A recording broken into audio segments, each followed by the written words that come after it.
Miss হবে না আপনার পছন্দের টিভি শো। দেখুন জি5 অ্যাপে একদম ফ্রি। ফুলকি, তোমার চিংড়ি দিদিকে ঠিক করে বিয়েটা দেখাও তো, যাতে ও ভালো করে বুঝতে পারে যে ওর আর কিছু করার নেই, কিছু করতে পারবে না। আমিও তোর সঙ্গে একমত দা ভাই।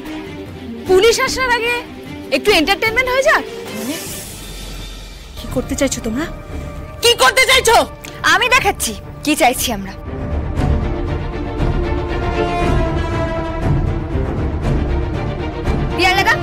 একটা চেয়ার আর দড়ি আনো, যাও। এক্ষুনি আনছি।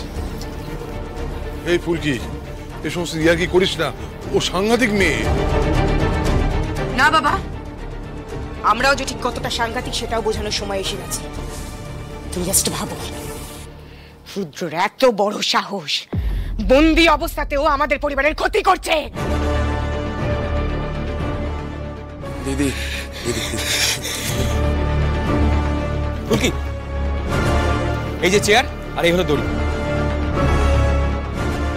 চলো ধানু দিদি, কাজে লেগে পড়ি। চলো চলো চলো চলো চলো চলো বসে ঠিক করছে না, বসে এখানে চুপ করে বসো। অনেক বসো দিদি, এদিকে তাড়াতাড়ি চলো। ঈশিতা দিদিকে ওই গিটটা দিয়ে বাঁধতে হবে, যে গিটটা দিয়ে জামাই বাবুকে বেঁধে রাখা হচ্ছিল। বসা বলছি। আরে ঈশিতা দিদি তো জামাই বাবুর শিষ্যা, গুরু আর শিষ্যাকে তো একভাবে বাঁধতে হবে। তাড়াতাড়ি আই। ফুলকি, সবকিছু লিমিট আছে। চুপ করে বসো। বাদ ধরো ভালো করে। এই জিনুক দাস, ছাড়ো।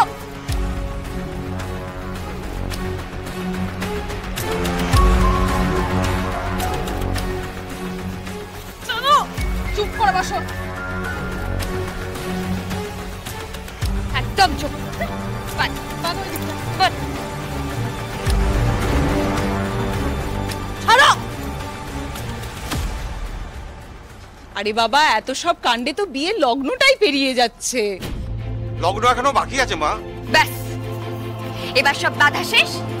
কি গো, সবাই উলু দাও। এবার তো ঈশিতা দিদি শ্রীঘরে ফিরে যাবে।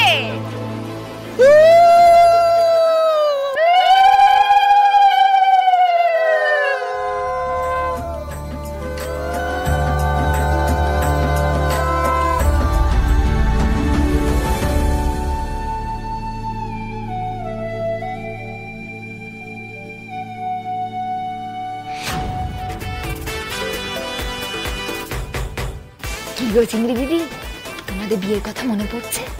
আচ্ছা, প্রথম ছোঁয়াটা এই সময়তেই লাগে, তাই না?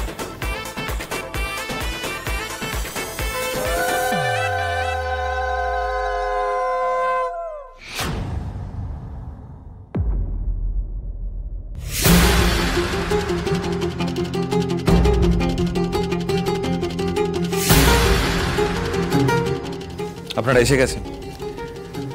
ওই হলো আসামি। তবে একটু অপেক্ষা করতে হবে। বিয়েটা হয়ে গেলে আসামিকে পাশের ঘরে নিয়ে গিয়ে পাহারা দেবেন, আর ভোর হয়ে গেলে সংশোধনাগারে নিয়ে যাবেন।